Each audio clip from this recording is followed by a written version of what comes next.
Assalamualaikum warahmatullahi wabarakatuh. Apa kabar? Kembali berjumpa dengan saya, Hersun Arif dari Forum News Network. Ridwan Kamil, calon gubernur yang diusung oleh Koalisi Indonesia Maju Plus, itu sudah berpamitan dan juga mengucapkan terima kasih kepada warga Jakarta. Dia harus mengucapkan terima kasih karena kata dia paling tidak akan ada 40% warga Jakarta yang mendukung dia. Menurut Ridwan Kamil, ketika ditanya wartawan apa rencana selanjutnya, dia menyatakan bahwa ya dia itu akan kembali menjadi dosen, kemudian terus di arsitek, ini profesi yang sebelumnya digeluti. Dan jangan lupa, kata dia ini masih menjadi kurator Ibu Kota Nusantara. Itu pernyataan Ridwan Kamil setelah dia mengucapkan selamat kepada pasangan Pramono Rano.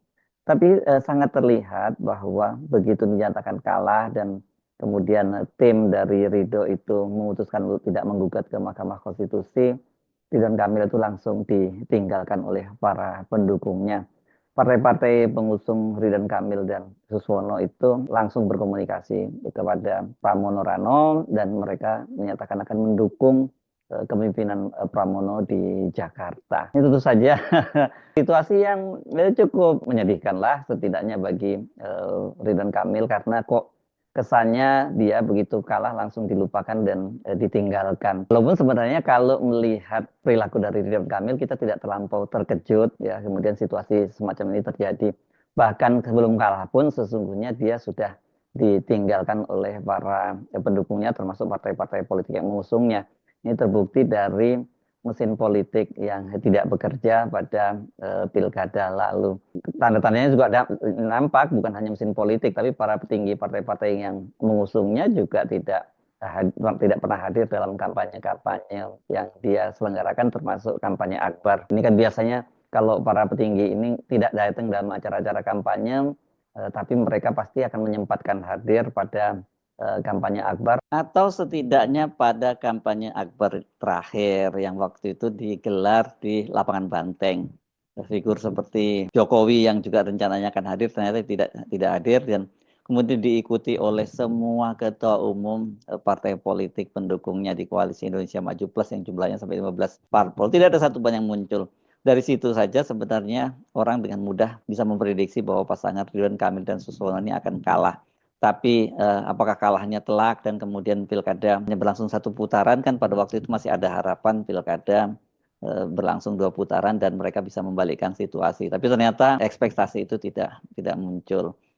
Pramono seperti diakuinya dia menyatakan sudah berkomunikasi dengan hampir semua partai ketua-ketua umum partai Koalisi Indonesia Maju Plus dan dia juga menyatakan sudah berkomunikasi dengan ketua DPRD dan wakil ketua DPRD di DKI Jakarta dan juga dengan ketua-ketua fraksi.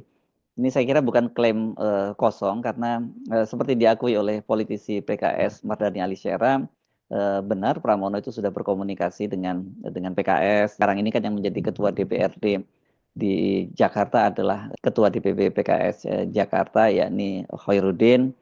Dan selain itu mereka katanya juga sudah ada kesepakatan-kesepakatan untuk bekerja sama di antara DPRD dengan kepala daerahnya yakni gubernur yang dipimpin oleh Pramono. Jadi kelihatannya mulus ini karena kita misalnya menyimak pernyataan dari Ketua DPW Partai Demokrat Jakarta Mulyono misalnya yang menyatakan bahwa mereka itu sudah bicara A sampai Z tentang program-program kerja yang mereka titipkan pada Pramono Rano dan ini akan diakomodasi oleh Pramono Rano. Seperti dikatakan oleh Pramono bahwa bukan hanya titipan-titipan itu tapi visi misi dari pasangan Ridwan Kamil Suswono dan juga Kun Wardana dan maksud saya Dharma Pongrekun Kunwardana itu juga nanti akan diakomodasi oleh Pramono. Dukungan juga misalnya datang dari fraksi di PKB yang menyatakan mereka akan membantu Pramono Rano itu menjadikan Jakarta menyala. Ini dikatakan oleh anggota fraksi PKB di DPRD DKI Jakarta Muhammad Levi. Sejak awal memang kehadiran Ridwan Kamil ini sangat kontroversial di Jakarta. Ini penolakannya sangat besar. Beda misalnya dengan Ahok dulu ya. Penolakannya sangat besar tapi dukungannya juga sangat besar gitu ya. Tapi kalau Ridwan Kamil ini penolakannya sangat besar tapi dukungannya tidak terlampau besar. Bahkan di kalangan internal partai-partai koalisi pendukungnya pun banyak yang meninggalkan dia. PKB dan Nasdem misalnya itu sejak awal mesin politiknya tidak bekerja, walaupun bolak-balik dibantah, tapi realitasnya seperti itu. Saya kira ini ada kaitannya dengan sejarah masa lampau hubungan antara keduanya. Di Jawa Barat itu kan Nasdem pada waktu itu menjadi partai yang pertama mengusung Ridwan Kamil sebagai calon gubernur ketika dia kesulitan untuk mencari partai pengusung ya. Dan pada waktu itu seperti katakan oleh Ketua Umum Partai Nasdem Surya Paloh bahwa mereka tidak mendukung tanpa syarat kepada Ridwan Kamil. Yang kemudian partai-partai lain setelah itu bergabung. Tapi seperti dikatakan oleh sejumlah politisi dari Nasdem, Ridwan Kamil ini orang yang dalam peribahasa sering disebut sebagai kacang lupa pada kulitnya. Artinya orang yang tidak berterima kasih ketika dia didukung karena setelah dia terpilih menjadi gubernur itu jangankan program-programnya yang diakomodasi di kontak saja sudah tidak bisa lagi. Ya saya kira itu memang jadi salah satu tabiat dari Ridwan Kamil yang menjadi kelemahan dia dan menjadi banyak catatan dari orang-orang yang pernah membantu Ridwan Kamil. Jadi tidak heran ketika kemudian ketika dia diputuskan menjadi calon gubernur di DKI Jakarta yang harusnya ini kan kalau seperti permainan sepak bola dia tinggal nendang bola yang sudah di depan gawang dan kipernya sudah tidak ada tapi ternyata tidak bisa masuk juga karena faktor penghambat utama dia itu Anies Baswedan kan sudah disingkirkan begitu dan lawannya sebenarnya Pramono Darno ini bukan lawan yang layak diperhitungkan kecuali Rano Karno ya yang bagaimanapun juga trademark dia sebagai sidul anak Betawi itu masih sangat lekat gitu. Dan ini menjadi modal yang cukup besar buat pasangan Pramono Rano. Tapi di luar itu saya kira kalau menggunakan analogi olahraga di misalnya tenis, ini kemenangan Pramono Rano itu selain juga faktor penolakan terhadap Ridwan Kamil yang sangat besar, itu juga didukung atau ada kontribusi yang sangat besar dari unforced error gitu karena mereka sering membuat blunder-blunder sendiri baik Ridwan Kamil maupun juga Suswono. Jadilah seperti ini sekarang sejarah mencatat bahwa ada satu pasangan calon gubernur dan wakil gubernur yang diusung oleh partai minoritas dengan suara yang kecil dengan model elektabilitas yang tidak besar juga tapi kemudian bisa mengalahkan pasangan yang diusung oleh begitu banyak partai politik dengan modal elektabilitas yang lebih tinggi.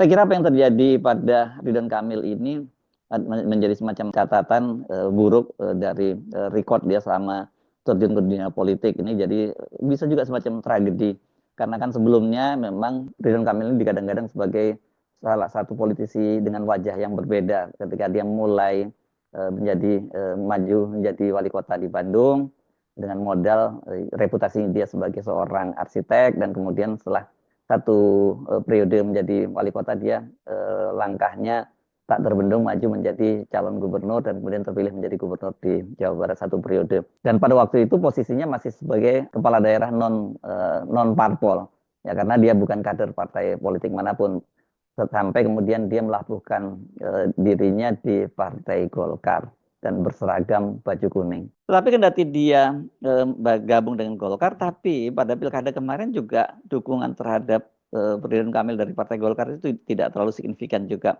Apalagi kemudian di Jakarta ini memang Golkar itu bukanlah kekuatan partai politik yang dominan sudah sejak lama. Golkar di Jakarta itu menjadi mediocre saja gitu. Dia tidak pernah jadi pemenang di pileg di Jakarta ini. Beda dengan PKS misalnya yang sekarang jadi pemenang pemilu legislatif ataupun PDI di masa lalu dan juga Gerindra ini juga cukup kuat di Jakarta. Pertanyaannya sekarang setelah para politisi partai-partai yang tadinya mendukung dia itu meninggalkan dia dan kelihatannya juga langsung melupakan dia karena mereka langsung menyatakan siap bekerja sama dengan Pramono Rano. Kemana Ridwan Kamil ini akan berlabuh? Seperti tadi yang saya kutip, dia ketika ditanya oleh wartawan, dia menyatakan bahwa dia mungkin akan kembali lagi ke satu, profesi lamanya sebagai dosen, kedua, dia juga seorang arsitek, dan yang sekarang ini kalau jabatan publiknya, saya tidak tahu apakah ini masih valid atau tidak, jabatannya kan dia pernah diangkat oleh Pak Jokowi menjadi kurator di Ibu Kota Nusantara. Berapa kali kita lihat Ridwan Kamil mendampingi Pak Jokowi datang ke IKN dan ketika ditanya oleh wartawan apa sih tugas dia sebagai kurator itu ya dia misalnya melihat apakah ini kemiringannya kurang, kemudian kurang hijau dan perlu dihijaukan kembali dan lain-lain. Jadi tugasnya seperti itulah. Ya, apa ya, ini mensupervisi gitu ya kalau mungkin maksudnya ya. Tapi saya nggak yakin bahwa Ridwan Kamil akan kembali habitat lamanya itu kalau masih ada tersedia opsi lain. Bagaimanapun sekarang dia itu sudah bukan dosen biasa lagi, bukan seorang arsitek biasa, dia adalah seorang politisi. Dia jadi politisi karena ketika dia menjadi wali kota, menjadi gubernur, dia menjadi itu sebenarnya dia sudah bermetamorfosa menjadi politisi, hanya saja pada waktu itu dia masih partai perseorangan gitu kalau menggunakan istilahnya Pak Jokowi. Tapi kan sekarang dia sudah menjadi politisi Golkar dan saya pikir politik dan kekuasaan ini sudah membuat Ridwan Kamil edik ya. Makanya kemudian dia terus maju lagi kan, sebelumnya dia inginnya majunya jadi gubernur di Jawa Barat, tapi kan takdir membawa dia ke Jakarta dan kemudian disinilah justru nasib baik dia selama ini berhenti di Jakarta. Ya memang Jakarta beda dengan daerah-daerah lain. Harus kita akui, bahkan termasuk Jawa Barat yang sebenarnya bertetangga dengan Jakarta. Tapi kalau dibandingkan seperti Jawa Tengah atau daerah-daerah lain seperti Sumatera Utara dan sebagainya, memang ini dinamika politik di Jakarta itu jelas berbeda. Tidak linier seperti yang terjadi di daerah-daerah lain bahwa kalau dia didukung oleh penguasa dia pasti memenangkan pilkada. Karena kan di Jakarta ini Ridwan Kamil kan di-endorse oleh Pak Prabowo maupun Pak Jokowi. Bahkan Ridwan Kamil kan sampai datang ke Solo ya dengan alasan bahwa dia belajar pengalaman mengelola Jakarta. Ya sebenarnya mengelola Jakarta apa, karena Pak Jokowi sebenarnya nggak punya pengalaman di Jakarta, dia nggak hanya setengah periode. Jadi kalau kemudian dianggap dia sukses juga berlebihan, tapi kalau dinilai gagal kita juga belum bisa mengevaluasinya karena dia tidak menyelesaikan masa jabatannya. Nah justru ternyata malah kehadiran Ridwan Kamil itu bukan alih-alih mengendorse dia, memberikan kotel efek, gitu, endorsement power dari Jokowi, itu ternyata malah mengurangi suara dia. Hasil exit poll itu menunjukkan itu ya, bahwa faktor Jokowi itu menjadi faktor pengurang di Pilkada Jakarta ini, dan itu ya kesalahan dari Ridwan Kamil, mengapa dia tiba-tiba tanpa koordinasi dengan tim sesnya nyelonong ke Solo. Nah, kita kembali lagi. Kemarin saya sempat membahas sekilas bagaimana Ridwan Kamil setelah dia tidak terpilih menjadi gubernur di Jakarta. Saya sih menduga, dan ini juga saya mendapat informasi-informasi dari kalangan di lingkungan istana. Kemungkinan besar ini dia tentu akan diberikan jabatan. Jabatan apa yang cocok seperti dia. Kabar yang berembus, dia disebutkan kemungkinan besar dia akan menjadi semacam penanggung jawab wilayah aglomerasi. Aglomerasi itu adalah sebuah kawasan yang meliputi Jakarta dan kota serta kabupaten di sekitarnya. Jadi Jabodetabek Jor, Jakarta, Bogor, Depok, Tangerang, Bekasi, dan Cianjur. Kawasan ini nantinya diharapkan jadi pertumbuhan ekonomi yang memacu pertumbuhan ekonomi di Indonesia ya, di luar IKN justru malahan.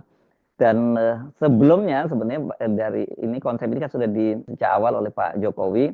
Pada waktu itu rencananya Pak Jokowi yang menjadi penanggung jawab aglomerasi itu adalah wakil presiden, karena dia sudah menyiapkan Gibran. Jadi nantinya itu dalam bayangan Pak Jokowi waktu itu, ketika Prabowo dan Gibran terpilih menjadi presiden dan wakil presiden, maka Pak Prabowo akan pindah ke IKN, tinggal di ibu kota IKN, kemudian Gibran itu tetap di Jakarta karena dia menjadi penanggung jawab dari daerah aglomerasi Jabodetabek Jur tadi. Tapi kemudian ternyata ditolak ini oleh DPR, dan saya kira ini pasti juga Gerindra campur tangan, Pak Prabowo juga campur tangan. Akhirnya dalam undang-undangnya itu disebutkan bahwa aglomerasi itu nanti siapa yang menjadi penanggung jawabnya itu diserahkan sepenuhnya kepada presiden. Dalam hal ini presiden terpilih ya Prabowo, bukan Pak Jokowi.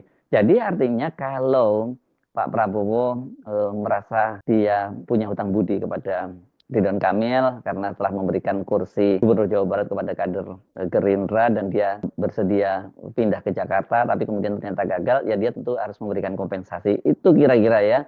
Nah kalau dia kemudian dipilih menjadi penanggung jawab aglomerasi, kan berarti dia secara hierarki itu kedudukannya lebih tinggi karena dia tadi termasuk membawahi Jakarta. Tapi apakah kewenangannya bisa sampai level eksekusi, itu yang saya kira masih jadi pertanyaan. Kepala-kepala daerah pasti mereka punya otoritas sendiri karena mereka ini kan secara basis legitimasinya lebih kuat dipilih melalui pilkada, sementara kalau tanggung jawab aglomerasi itu kan hanya appointed, ditunjuk oleh presiden, dan secara hierarki saya kira beda dengan menteri, misalnya posisinya menteri dalam negeri itu walaupun dia ditunjuk oleh presiden jadi pembantu presiden, tapi hierarkinya kan memang di atas gubernur dan kepala-kepala daerah lainnya.